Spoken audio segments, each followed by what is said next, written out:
Blood sugar level മൈഗ്രെയിനിൽ വളരെ സെൻസിറ്റീവായ ഒരു element ആണ്. തിരക്ക് കാരണം ബ്രേക്ക്ഫാസ്റ്റ് സ്കിപ്പ് ചെയ്ത് ഓഫീസിൽ പോവുക, കൂടുതൽ ആക്റ്റീവ് ആണ്, എന്നാൽ കറക്റ്റ് ടൈമിന് ഫുഡൊന്നും കഴിക്കുന്നില്ല.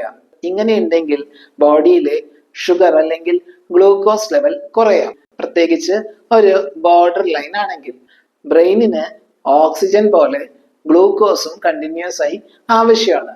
ഗ്ലൂക്കോസ് ലെവൽ താഴുന്നത് ബ്രെയിനിനെ എഫക്റ്റ് ചെയ്യും. സ്ട്രെസ് ലെവൽ വർദ്ധിക്കും, സിമ്പത്തറ്റിക് സിസ്റ്റം ആക്ടിവേറ്റ് ആവും. ഇങ്ങനെ മൈഗ്രെയിൻ വരാം. ഇനി ശരീരത്തിലെ ഷുഗർ ലെവൽ സ്പൈക്ക് ചെയ്യുമ്പോൾ, for example sweets, carbohydrate, high calorie ഉള്ള ഭക്ഷണങ്ങൾ അമിതമായി കഴിക്കുക.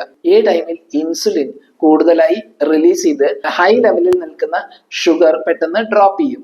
ഇത് ബ്രെയിനിനെ എഫക്റ്റ് ചെയ്യാം. കൂടാതെ ബോഡിയിലെ ഷുഗർ ലെവൽ കൂടുന്നത് കുടലിലെ മോശം ബാക്ടീരിയ വർദ്ധിപ്പിക്കും.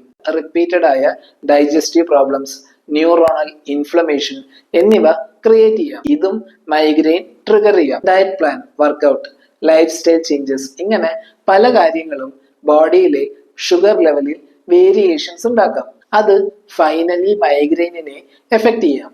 അതുകൊണ്ട് ഇങ്ങനെയുള്ള കാര്യങ്ങൾ ഒരു ഡോക്ടറുടെ അഡ്വൈസ് എടുത്തതിന് ശേഷം നിങ്ങളുടെ ബോഡി കോൺസ്റ്റിറ്റ്യൂഷന് അനുസരിച്ച രീതിയിൽ സെറ്റ് ചെയ്യുക.